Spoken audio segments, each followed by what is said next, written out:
கழகத்தினுடைய அமைப்பு செயலாளரும் கழக தேர்தல் பிரிவு இணை செயலாளருமான இனிய அண்ணன் மலர்வேந்தன் அவர்கள் கருத்துரையாற்றுகிறார்.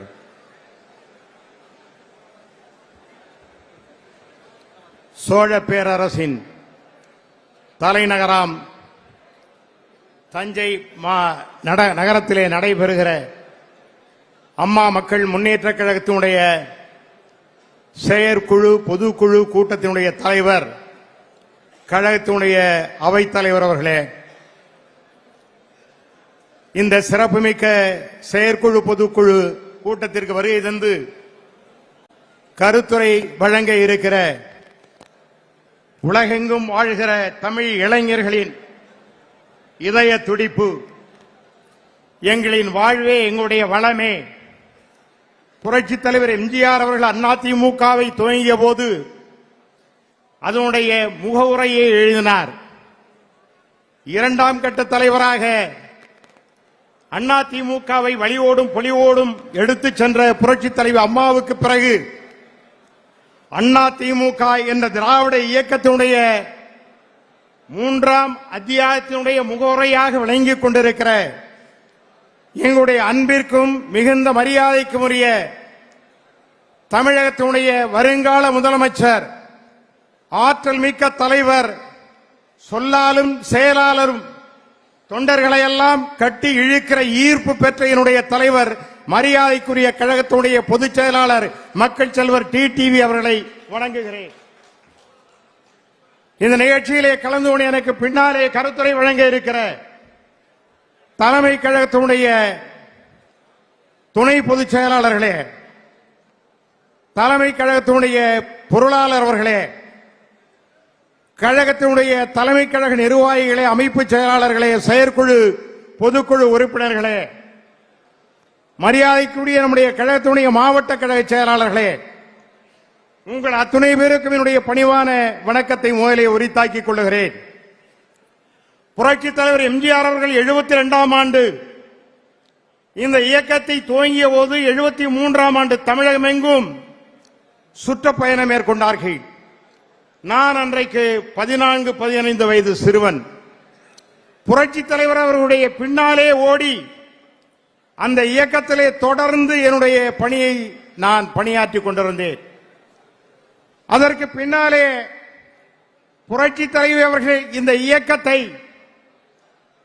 தலைவருடைய மறைவுக்கு பின்னாலே தலைமையேற்கிற போது ஒரு மிகப்பெரிய கேள்விக்குறி எழுந்தது. நான் இங்கே ஒன்றை பதிவிட விரும்புகிறேன். புரட்சித் தலைவி அவர்கள் அரசியலுக்கு 89 வருகிற போது 81ஆம் ஆண்டிலிருந்து 87ஆம் ஆண்டு தலைவர் அவர்கள் மறைந்து விட்டார்கள். அன்றைக்கு நம்முடைய பொதுச் செயலாளருக்கு வயது 23 வயது.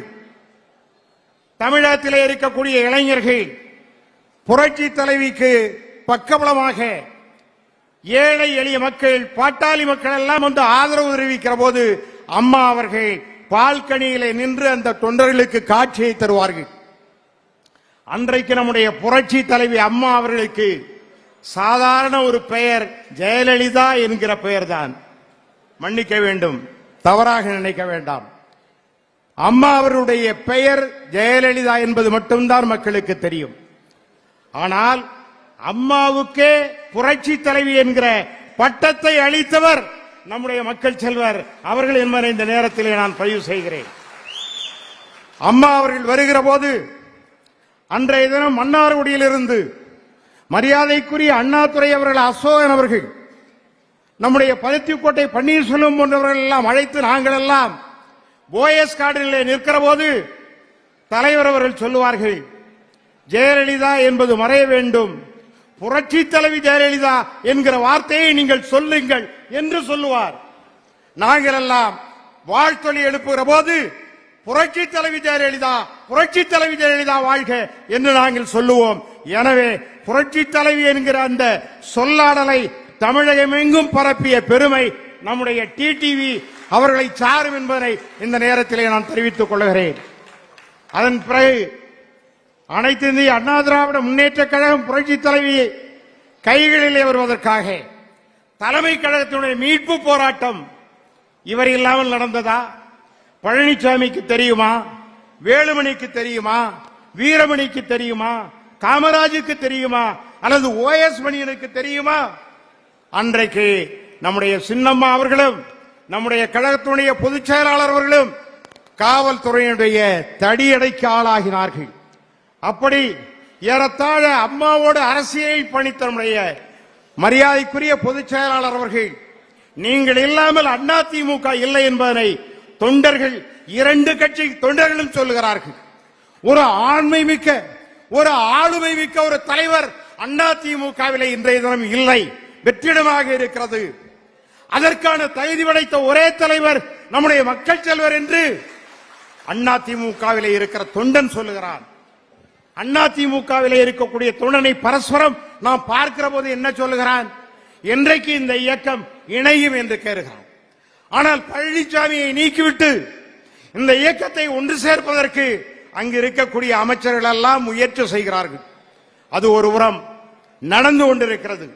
அதிமுக என்ற இந்த ஆலமரத்தை புரட்சி தலைவர் எம்ஜிஆர் அவர்கள் 72 விதையாக ஊன்றுகிற போது இந்த ஆலமரம் மிகப்பெரிய விருட்சமாக மிகப்பெரிய வளர்ச்சியை கண்டு இந்த இயக்கத்திலே கோடான கோடி தொண்டர்கள் எல்லாம் இளைப்பாரினோம், பசியாரினோம், அந்த ஆலமரத்திலே உறங்கினோம்.